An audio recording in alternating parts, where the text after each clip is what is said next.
Extra characters అంటారు, ఏమంటారు వాళ్ళను? ఎక్స్ట్రా అంటే ఎక్స్ట్రా ఆర్టిస్ట్ అంటే ఏమంటారు? జూనియర్ ఆర్టిస్టులు కృష్ణానగర్లు ఉంటారు.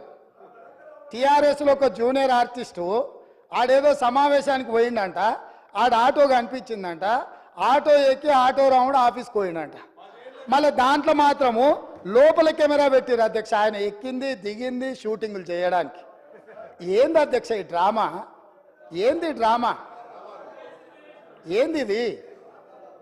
మేము ఈ తెలంగాణ సమాజంలో ఉన్న ఆడబిడ్డల్ని హక్కున చేర్చుకోవాలన్న ఆలోచనతోని, ఒక మంచి ఆలోచనతోటి ఆర్టీసీ బస్సుల్లో ఆడబిడ్డలకు మేము ఉచిత ప్రయాణం కల్పించినాం.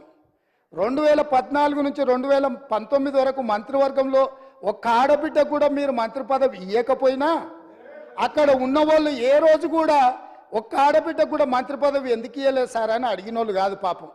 ఎందుకంటే అడిగేంత సాహసం చేస్తే వాళ్ళకి ఆ ఉండే ఉద్యోగం కూడా ఉండదన్న సంగతి వాళ్ళకి తెలుసు. కాబట్టి వాళ్ళు మంత్రి పదవులు ఇవ్వకపోయినా కోట్లాది మంది ఆడబిడ్డలకు మా పొన్నం ప్రభాకర్ గారు మేము మొదలుపెట్టిన బస్సు ప్రయాణాన్ని టోటల్గా ఆడబిడ్డలందరికీ కూడా చెప్పి ఉచితంగా బస్సు ప్రయాణం ఇస్తే దాదాపుగా అధ్యక్ష ఇప్పటి వరకు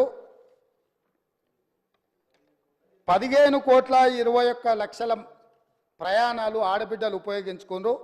535.52 కోట్ల రూపాయలు ఇప్పటివరకు ప్రభుత్వం ఆడబిడ్డల కోసం ఖర్చు పెట్టింది అధ్యక్ష. ఒక మంచి పని చేసినప్పుడు అభినందించడానికి నోరు రాకపోయినా ఆ నిర్ణయాన్ని వ్యతిరేకించుకుంటూ నిరసనలు తెలుపుతూ ఒక ఆటోని తీసుకొచ్చి అక్కడ తగలబెట్టింది అధ్యక్ష.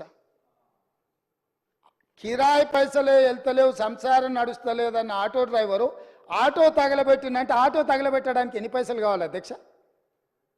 ఆటో రౌండ్ ఆటోలో ఎక్కి తిరిగిందంట, ఆయనకు ఇంకొక ఆయనకు ఆటో ఖర్చులు వెళ్ళదంట, ఆయన తీసుకొచ్చి ఆటో తగలబెట్టిందంట. ఏంది అధ్యక్ష ఇది?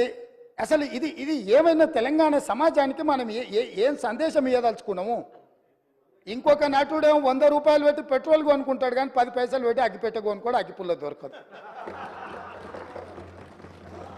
మన కవులకు కళాకారులకు తెలంగాణ నిలయమని మనందరికీ తెలుసు అధ్యక్ష. కానీ నటులకు కూడా కొదవ లేకుండా పోయింది. ఒక్క నటుని కూడా మెతుకుతే ఇద్దరిద్దరు నటులు దొరుకుతారు అధ్యక్ష. ఈ ప్రభుత్వం నడుపుతున్న విధానాన్ని చూడలేక. కాబట్టి ఇవాళ నేను ఒకటే సూచన చేస్తున్నా, అక్కడ ఉండే మా సోదరిమణులకు మా సోదరులకు ఒక మంచి నిర్ణయం తీసుకున్నాం మన ఆడబిడ్డల కోసము. దానివల్ల ఆదాయం కూడా పెరిగింది. నేను మీకు లెక్కలు చెప్పదలుచుకున్న ఎండోమెంట్స్, దేవాలయాలు సందర్శనలకు పోయి రాష్ట్రం యొక్క ఇన్కము ఏ విధంగా పెరిగిందో కూడా మన వాళ్ళకి నేను లెక్కలు చెప్పదలుచుకున్నా అధ్యక్ష. ఆడబిడ్డ